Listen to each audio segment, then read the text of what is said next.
महाराष्ट्र में सियासी घमासान मचा हुआ है। महाविकास आघाड़ी की सरकार खतरे में नज़र आ रही है, क्योंकि जो विधायक दल के पूर्व में नेता थे एकनाथ शिंदे, वो करीब 40 विधायकों का समर्थन पाकर गुवाहाटी विधायकों को लेकर गए हैं। पहले गुजरात ले गए, फिर गुवाहाटी में एक होटल में टिके हुए हैं। आइए हमारे साथ एक भाजपा के नेता आरिफ खान सानू हैं, उनसे जानेंगे कि भाजपा में किस तरीके से भाजपा वहाँ महाराष्ट्र में किस तरीके से सरकार बना पाएगी, या महाविकास आघाड़ी की ही सरकार फिर बन जाएगी, या महाविकास आघाड़ी की जो सरकार चल रही है उद्धव ठाकरे सीएम हैं वही सीएम बने रहेंगे। उद्धव ठाकरे जी का जो मामला है वो अब ख़त्म हो गया, समझिए। उसका कारण ये है कि एनसीपी और ये शिवसेना और इनका कांग्रेस का जो गठबंधन हुआ था वो जनता के हितों के लिए किया गया था, ना कि जनता को ठगने के लिए। जनता को ठगा इतने दिन, अब लोग जान गए हैं। शिंदे जी जिस सिस्टम से आए थे, उन्होंने देखा कि जनता को सदैव धोखा देने का काम किया जा रहा है।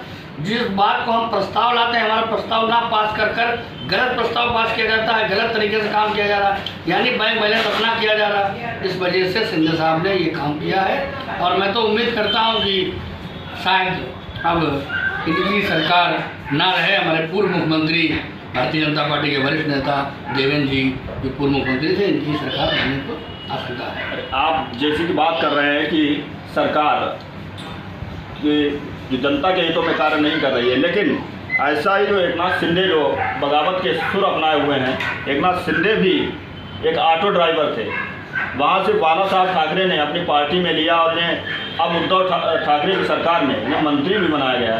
फिर ऐसी क्या स्थिति उत्पन्न हुई कि इन्होंने बगावत कर दी और 40 से अधिक विधायक लेकर गुवाहाटी असम भाग गए? भागने वाला तो एक आरोप है, लोग उनसे अलग हुए हैं।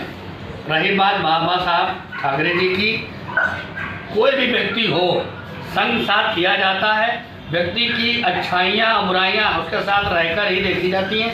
अब समय आया है कि जो धोखा देने वाला चेहरा था वो बेनकाब अब हुआ है, इसलिए शिंदे जी ने यह इतना बड़ा कदम उठाया है। ये देश हित में कदम है, देश हित में। राकांपा के जो अध्यक्ष हैं शरद पवार जी, उन्होंने अब अपने स्तर से इस सरकार को बचाने की जिम्मेदारी ले ली है। उन्होंने एकनाथ शिंदे को विधानसभा दल के नेता से हटवा दिया है, डिप्टी स्पीकर ने प्रस्ताव भी कर दिया है, और 16 विधायकों को जो सदस्यता है वो भी खारिज करने के लिए एक नोट जारी किया है, एक पत्र लिखा है। उसके जरिए शिंदे की ऐसा लगता है कि राजनीतिक करियर खत्म हो जाएगा और जो महाआघाड़ी विकास की जो सरकार है वो पूर्ण रूप से चलती हुई नजर आएगी। शिंदे जी भारतीय जनता पार्टी के नेता हैं। भारतीय जनता पार्टी इस वक्त में पूरे देश में है, ये तो आप खुद जानते हैं। प्लानिंग की गई कि भारतीय जनता पार्टी को डाउन किया जाए, कमज़ोर किया जाए, वो कभी नहीं हो पाएगा।